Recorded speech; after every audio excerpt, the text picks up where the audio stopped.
welcome to our video.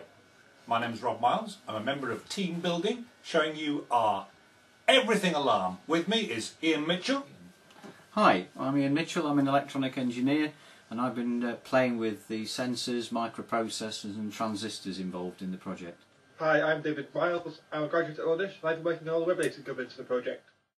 The everything alarm's running on a .NET Micro Framework board with entirely touch-based entry. No buttons at all. We've written a custom touchscreen driver and a custom windowing system with some fairly advanced bits and pieces to detect when buttons are pressed and when they aren't. If I just touch something gently, it'll register it, but nothing will happen. Say I want to turn the alarm on, which is always a good thing to do. Hit on here, and now it wants me to give a passcode, so I'm going 1, 2, 3, 4, and that'll get me into the alarm arming menu, and I can turn the alarm on and stuff. But hey, I don't like remembering numbers, so what I can do instead, if I drop out of here instead, I can go into my system settings and I can say let's use picture security instead. So now if I exit from here and go and do the same thing again, I get a bunch of pictures. Click on Barney Gumble, okay, and we're in. This means that Granny doesn't have to remember the password. If she knows what her kids look like, she can find a way around the alarm. Okay, so the alarm's now sitting here. I can turn the alarm on. If I do a full alarm, it'll set all the sensors active. I get a countdown.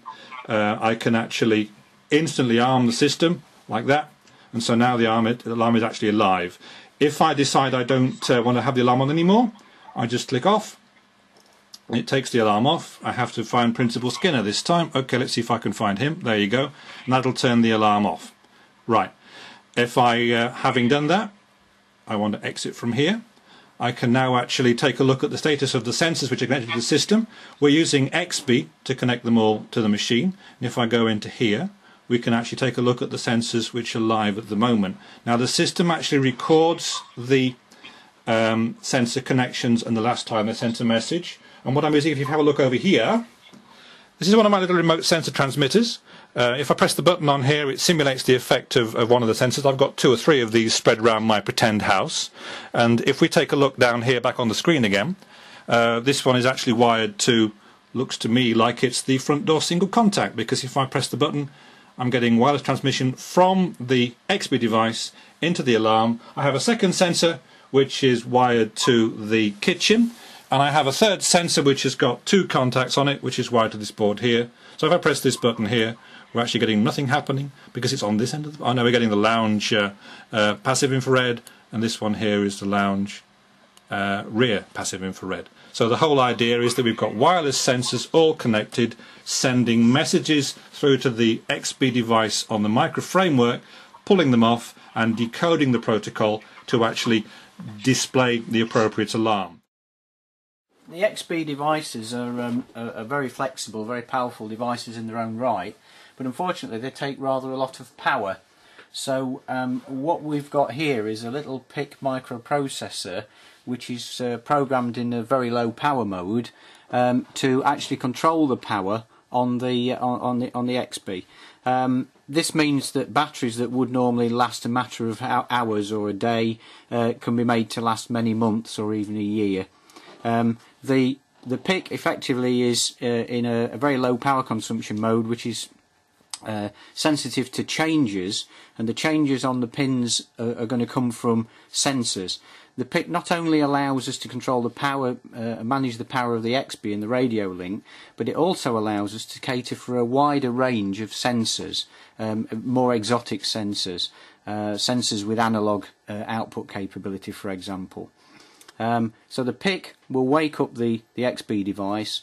It will put a packet into the Zigbee device, which is then transferred to the main control unit that Rob described. So what we've got here is a very simple sort of demonstration of this controller system. We've got a couple of alarm circuits on this. One of them is just a simple switch, and the other is actually a detector for detecting moisture. So if I show you I'll show you this one first. What will happen is the switch will change state, the PIC will wake up, will activate the Zigbee, and will send a message to the main controller. So I'll just do that one first.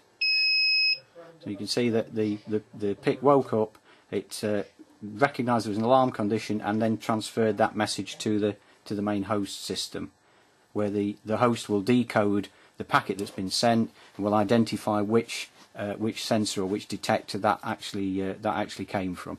The same way, we've got a little sensor here, which is the water detector, which is rather sensitive and actually detected my hands being present.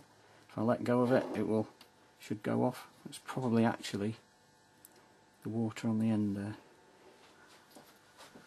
So that's managing the power control and an array of different sensors, and can act as a local hub in a room which is some distance away from the main controller. You can have a few different sensors, passive infrareds, volt-free contacts on doors and so on, going into this unit, and then they're all transmitted to the host and identified at the host.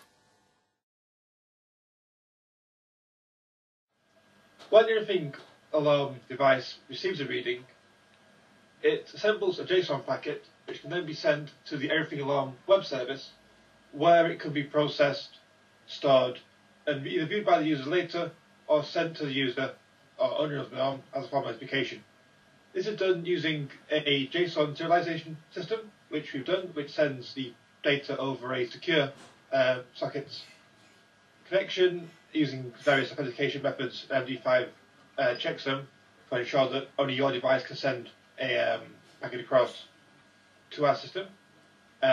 This is then stored in a database hosted on the Azure Services Framework, the actual host sites using the ASP/MVC framework. Using this site, all the data comes in. In general, it's just stored and logged. If it detects that your house is on fire, being flooded, or being burgled, it can send you an email. It could give you a phone call. It can send you a Twitter account. It can send you a Twitter message. All of these things are configurable via the web GUI. It's also where you specify what your sensors are, where your sensors go, and how your whole system is arranged. You also configure how you arm your system, the different ways you can organize your different arming systems you can use, and all that via the website, which is then sent back down to the device, which happily sits there and does its stuff.